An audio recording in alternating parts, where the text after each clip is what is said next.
Hey guys, welcome back to my channel. Today I'm going to be talking about a different kind of topic than I usually do. I'm going to talk about the 3 habits that got me through 2025 and actually helped me live my best life.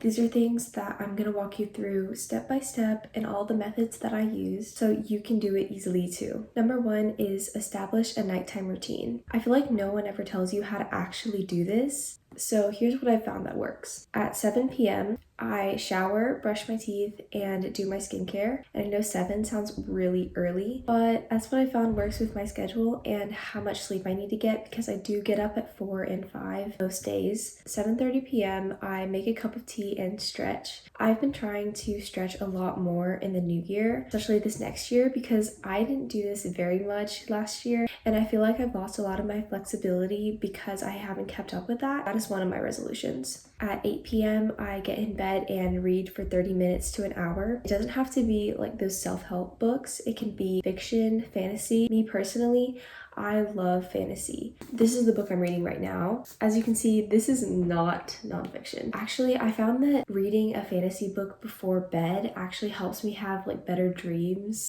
I don't know. That book series, A Study in Drowning, is amazing. And then at 8:30 to 9, I go to sleep. I know a lot of high schoolers are probably used to going to bed at 2 a.m. So I've been trying to go to bed way earlier. It actually really helps because I have to get up really early for school or skating. You can't run on 2 hours of sleep.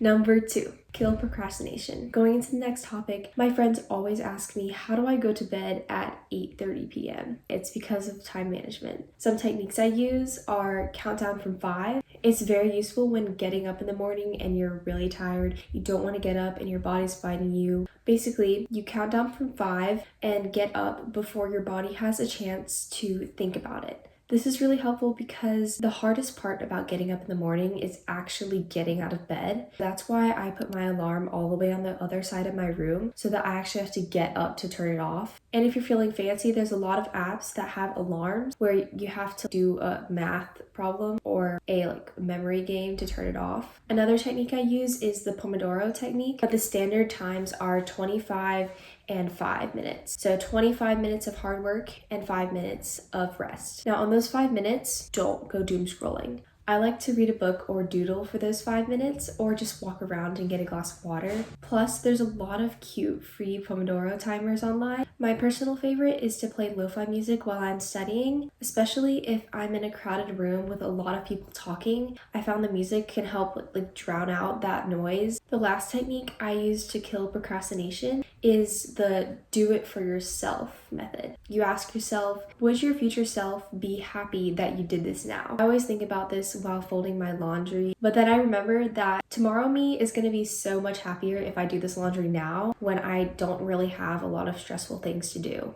Number 3, keep your mind active. I genuinely believe having an unproductive mind is what makes me feel the most bleh. So what can you do about it? For me personally, I'm learning how to play chess and German. And those are both things that you can learn on Duolingo. Before you go bashing Duolingo for never teaching you anything, that's just not true.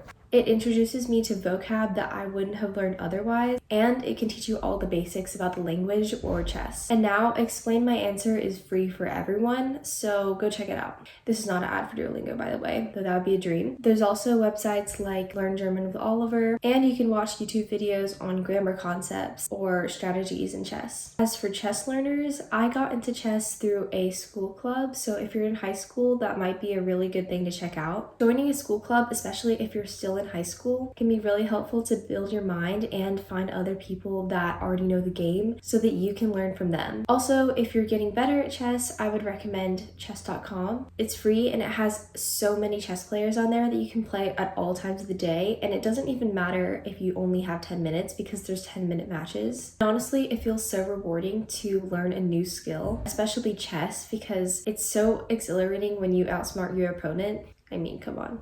As for me, what are my resolutions for 2026? As I said earlier, I really want to start stretching every day, start intentional practicing always, because at the rink, it's cold. And I feel like I don't get as much done when I'm not intentionally practicing. I want to sugar detox in the new year. If I eat too much sugar, my eczema always flares up and my acne flares up at the same time. Like, pick one, really. So I'm trying to eat less than 10 grams of processed sugar per day. It's progress. I hope you all live your best lives in 2026. Bye!